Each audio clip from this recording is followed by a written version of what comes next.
Oh, kung interested kayo, i-PM nyo lang ako kung version 3 ang gusto nyo ipagawa o version 2. Sa version 2 natin, papakita natin yung version 2 natin. So, ganito yung itsura ng version 2 natin. No? Same lang ng version 1 natin. Ito lang, walang dugtong. Hindi siya magdudugtong, wala. Paikot lang talaga siya. Tsaka hindi siya maingay. Ganito lang. No? Sa version 2 natin. So, ang tinutukoy ni Idol ay itong lagpas niya dito, no? Kung okay na daw na kung hindi pantay. Sabi ko naman sa video ko na yon ay hindi pa ito ang final, no? Hindi pa ito ang talagang hitsura niya. So, minadali ko lang at ginawa ko.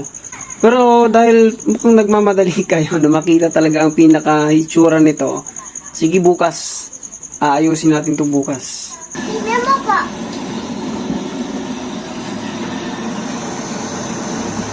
Eto na, masyado na kami na madali ha. Inaayos na. So ito na, tapos na. Ito na yung pinoproblema nyo, di ba? Yung hindi pantay or mahaba. So ito na siya. Tignan nyo naman guys, oh.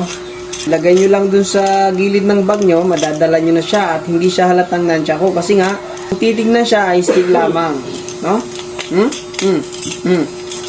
Diba? Ang ganda nito. Pero sa ngayon, wala pa akong presyo. Ito kasing tubo na to ay bigay lang sa akin to ng tsuhin ko na si Ricky Chanley, no? So, wala pa akong presyo sa ngayon dahil hindi pa naman ako nakabibili ng materyales. Pero pag nakabili na ako ng materyales, makukosting ko na kung magkano yung aabutin. At sa labor na rin kapag gumagawa ko nito. Ayan o, tignan nyo yung itsura. And ito yung tinatawag kong version 3 ha.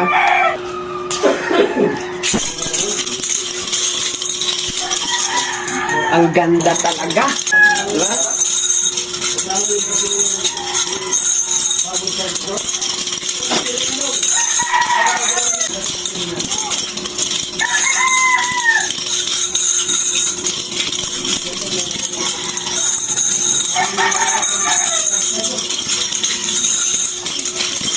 Para may balik siya ng tama at pantay, ng maganda ang pagkaayos ay etong sinusuksok dito, nabubulok.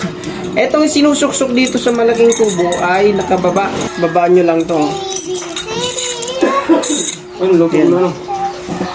Tapos para hindi siya malaglag, hanapin nyo yung saktong ikot-ikutin nyo lang to. Parang ganito, ikutin nyo siya. Ayun, o ganyan o. O nakalak na siya. I-feel nyo lang sa loob ng kadena niya na maipit siya kapag tinwist nyo siya sa ilalim. Yun lang yun. So ipapakita natin yung details niya, kung ano yung tsura. Tignan nyo na lang o. Para lang siyang tubo pero nansya ko pala. Na kung saan, kapag ito ginamit mo sa self-defense, mahirapan o malilito yung kalaban mo na ito. Kapag may nansya ko ka. Ngayon, pwede mo na siyang dalhin ng ganito lang. Kasi simple lang. Oh. Stick lang siya tignan. Pwede mo siyang ilagay sa case ng harness. O, di ba? Astig. Pero may nansya ko ka palang gamit. Wow. Ito yung pinaka-itsura niya sa loob at hindi na mababago yan dito sa loob kasi kailangan natin ng ganyang design para nga maitago natin na nunchako. So, importante dito maganda tsaka yung dito ay maganda rin. Pero magagamit nyo siya sa nunchako.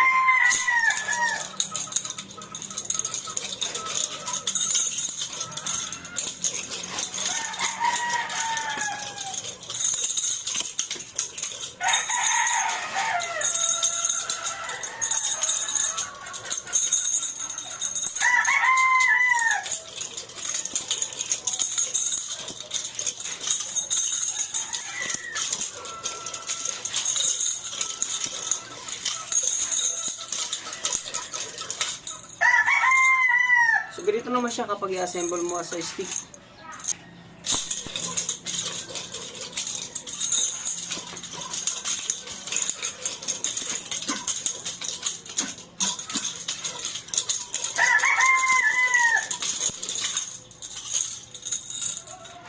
Isa pa.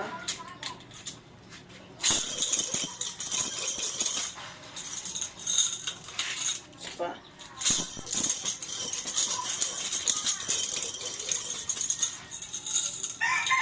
Isa pa.